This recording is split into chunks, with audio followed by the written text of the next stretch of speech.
DUI charge is serious, with serious consequences.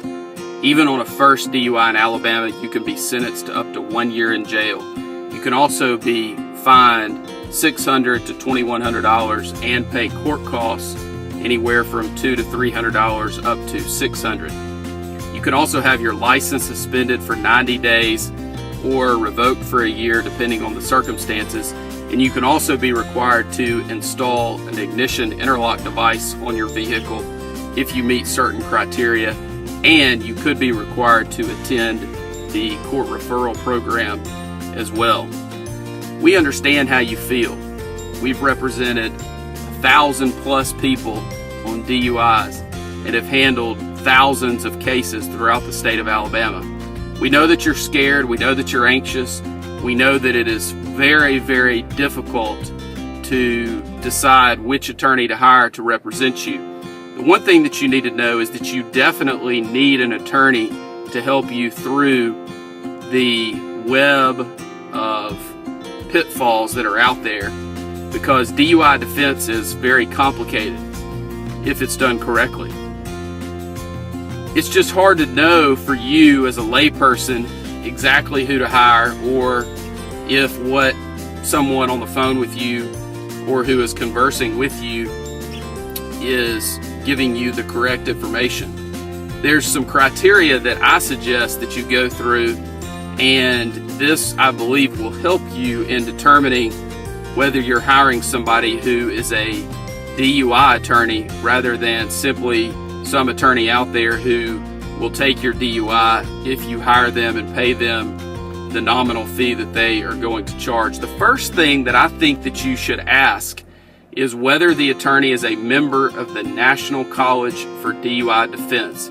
This is a very solid organization that has been around for many years and is focused on the education, training, and is information-based for attorneys to learn about and practice and network and connect with other attorneys who primarily handle drunk driving cases. It's very important, if you are seeking out the best representation and if you are seeking out the best result on your DUI, that the attorney that you hire is a member of the National College for DUI Defense. The second item that is a necessity, in my opinion, is that the attorney that you retain to help you with your DUI case in Alabama is certified per NHTSA, which is the National Highway Traffic Safety Administration, to administer standardized field sobriety tests. These are the same tests that you were asked to perform on the side of the road. It's very important that the attorney that you hire is trained in these tests and is familiar with these tests, because as I'll go over in just a minute, there are many issues and items that you can spot if you're trained in these tests and you're trained what to look for. You're going through the same training that the officers go through during their certification process. And it's not just about the tests, it's about the arrest process. It's about the phases of the arrest process, the vehicle in motion phase, the personal contact phase, the pre-arrest screening phase. You know, there are most attorneys out there that are unaware of those issues that they need to be looking at to determine whether there is a legitimate legal argument, or it will help them to uncover a factual argument in your case in order to get you the best result possible. You also need someone who is very experienced and well-versed in the driver's license aspect of your case. There are lots of folks out there that are unaware of the specifics about driver's license issues associated with DUI. You've got the administrative suspension on the front end, and you have issues related to an enhanced suspension time or revocation, and also the ignition interlock, which is tied into that. And also you have the suspended time on the back end if you're convicted. There is very specific and detailed and complicated aspects of the driver's license portion of a DUI And there are a lot of folks out there that are handling DUI cases that are unaware. And it's sad to see that, because there's a better way to do it. And that's the reason that I believe those criteria will help you get to someone that can give you the best result possible and that can help you in navigating these pitfalls that are out there, because there are many out there, and they get worse and worse as the legislature continues to modify the DUI statute. There are people out there that get arrested for DUI, and you refuse the test, but you know that you were drunk, impaired, whatever it might be. And there are also people out there who submitted to the test and they're well over 0.08. They may be a 0.16, 0.20, 0.25. Those people out there need to know that pleading guilty is not their only option. They need to know that there are lawyers out there, such as myself, and there are other good DUI defense attorneys in the state of Alabama that know how to litigate these cases, know what to bring up, and know how to handle these in a way that is going to get you the best result possible. And it's very important that you hook up with and work with someone that understands the ins and outs of DUI defense, because even though you may feel like your case is hopeless, there is a way to suppress some of this information, to suppress some of these tests, to keep information out of evidence, or to negotiate and work something out so that charges may be dismissed or reduced for a non-DUI disposition. Because our goal in every single DUI case that we handle is to either have the DUI dismissed or to have it reduced and settle the case for a non-DUI disposition. If those two things are not possible, the next step for us is trial. And if the client decides that the client would like to proceed to trial, then we encourage that, because if a client simply pleads guilty, the client is going to suffer the ramifications and the repercussions associated with a DUI conviction. So we always encourage our clients to proceed to trial on their cases, because we know what the result is going to be if they simply plead guilty, and we would like to avoid that if we can. And it's the client's decision ultimately, but we always encourage clients, and we encourage them to look at all aspects of the information that we present when they're trying to make the decision about trying their case or accepting an offer that is on the table. So the first step in a DUI defense case is to secure the license issues. That it may include requesting a hearing, may include requesting a review, may include going to the driver's license suspension hearing. It may include filing a lawsuit against the Alabama Department of Public Safety. But no matter what stage you're in, whenever you choose to retain us, we evaluate it and go through a very sophisticated process and procedure that we have put together to handle these cases in order to give our clients the best chance of success on their cases. The next thing is for us to gather information from you and about you. We have a very extensive questionnaire that we will either go over with you or send to you, or you can pick it up from us, and that gives us lots of information about you and helps us to humanize you with the prosecutor and the other parties that we will be dealing with on your case. We will also give you a plan of action. A lot of people get worried because they feel like they're not doing anything to help their case, and we'll give you a plan of action and things that you can focus on, and we'll counsel you not to worry about your case or worry about the outcome, but let's focus on the process. Let's focus on what you can do today to help you as a person, but also to help you with your case.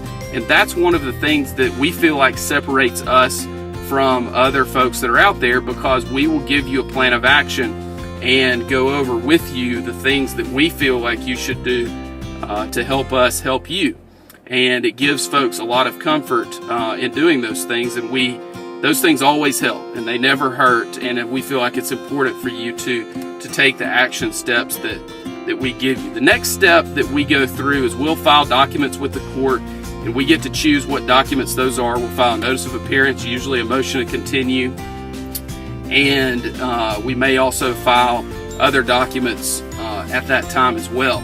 Depending on where we are, we will then decide at what point in time we need to file discovery motions, and we look at those based on a court-by-court basis and also a case-by-case basis, depending on what the issues are and depending on whether that may help our case at that point or might hurt the case. And of course, we don't want to do anything that could be detrimental to your case at that time.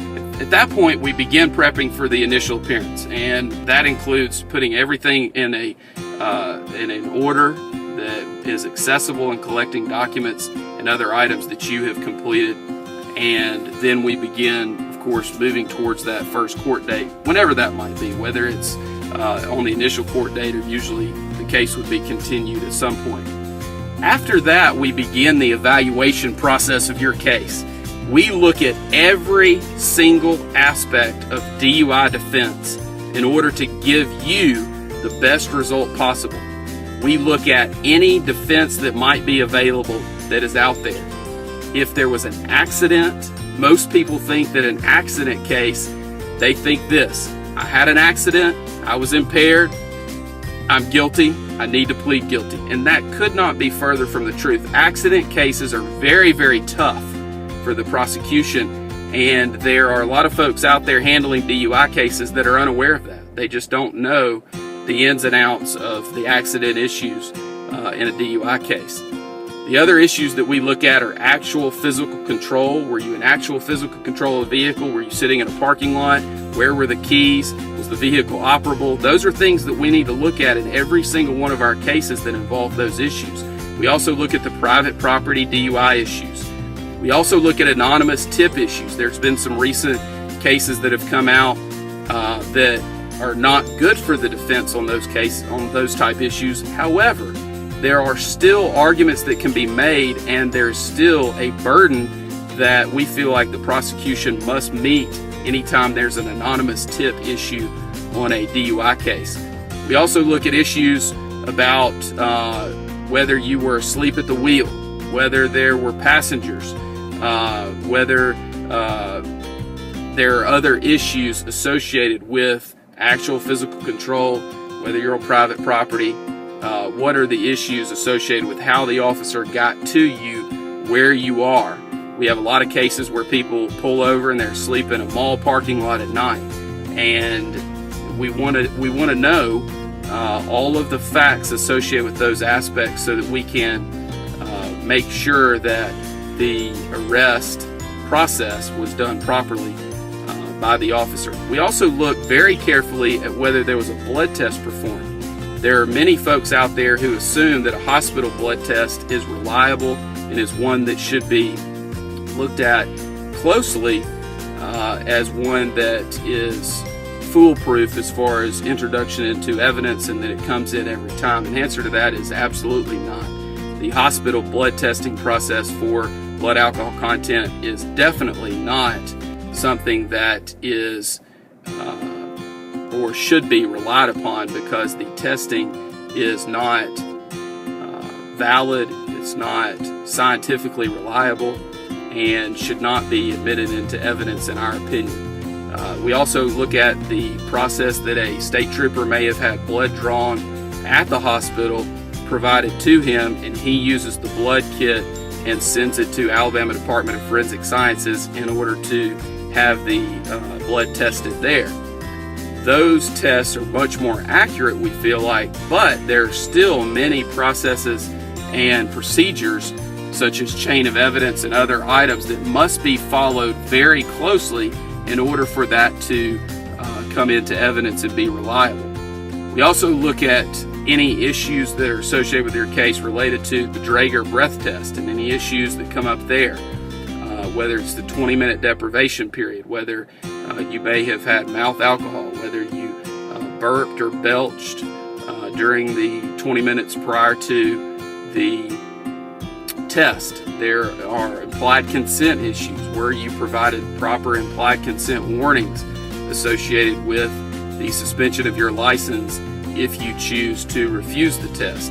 And all those are issues collectively that we look at when determining whether a breath test that you submitted to and that ultimately provided a result that was printed on a certificate of breath alcohol analysis, and whether that should come into evidence under the rules of evidence or under the statutory guidelines that must be strictly complied with under Alabama case law in order to just come into evidence without them having to go through the normal process for scientific evidence to get that into the evidence of the case, whether in front of the judge or in front of a jury. We also look at whether the stop of your vehicle or the initial encounter with you was done in a way that is legal and that is constitutional. It's very important to look at that, because if there was no reasonable suspicion of violation of the law, then the officer should not have pulled you over. And if we can prove that, then we can likely have all evidence that may be admitted or that was collected against you suppressed. And if that's the case, then we would win the case based on the state or the city not being able to prove their case. We also look at all of the medical defenses available, whether you have GERD, whether you have dentures and there was alcohol that was collected within the dentures, whether you had recent dental work done. There are a lot of medical issues, whether you have diabetes. There are many medical issues that come up, and we always go through that and make sure that those defenses don't apply. And if they do apply, then we work those up and make sure that we have gone through them properly with you and presented those defenses on your behalf. We also look at the UTTC, which is the traffic ticket, the complaint against you, to make sure that there are no issues related to that as well, such as municipal ordinance issues. If there are issues related to the code sections cited, whether it's proper and whether they have your proper information on the UTTC or not. We also go through and determine whether you requested an independent test and if that was handled properly. We look at any roadblock issues that may come up, if a roadblock was the cause of the initial encounter. And we also look at whether you have any prior DUI offenses and whether we can exclude those, and whether the city or the state has the necessary evidence related to those priors to be able to use those through the negotiation process or through the trial and sentencing process if it gets to that point. The next thing that we look at, and a very important aspect of the case, is the Standardized Field Sobriety Test. And I am certified as an instructor in field sobriety testing and also as the administrator of the test. And going through that process and reviewing, hopefully a videotape, definitely the trooper or the city officer's notes related to the field sobriety testing, the process that they have to go through in order to come to a decision to arrest you for DUI is one that has to be followed closely, because otherwise they are simply going through the motions and not doing it properly and arresting you not based on sound evidence or based on logical conclusions from their observations, but just running through the motions so that they can get to an arrest at the end. We want to make sure that that is not happening and that things are not being done that are in violation of your rights and in a way that is not standardized. We want to make sure they gave you the proper instructions, make sure that they look for the proper clues, make sure that they scored the test correctly. It's very important that those items are looked at closely, because otherwise you're giving up some of the aspects of your case that could be litigated and ultimately tried if needed. The other options that we look at after we've gone through the full analysis and talked to the client about every aspect related to their DUIs, we determine if there are any triable issues in the case and how likely it is that we would succeed on those issues. And then we go through the process with the client so that the client gets to decide with our guidance how to proceed in the case, whether to settle the case for a non-DUI disposition, if that is an option, or whether to proceed to trial, if that is what the client chooses, or to accept whatever offer is out there, and that is usually against our advice depending on what the tribal issues are that come up. And in any DUI case, if you have the knowledge and the experience to go through and review every aspect of the case and every defense that might be available, there are always issues that can be brought up related to a DUI case because they are so complicated and they require so many steps in going through the process. So it's very important that the case is looked at with eyes that have the experience and the knowledge to get you the best result possible. It's very important. We've handled 1,000+ DUI cases. We've resolved 5,000 or more charges throughout the state of Alabama, and we can help you with your case. All you have to do is let us know and call our office, and we will be glad to talk to you and discuss your case with you at no charge, because we believe that you have a right to speak to any lawyer that you choose without having to pay an initial consultation fee in order to do so.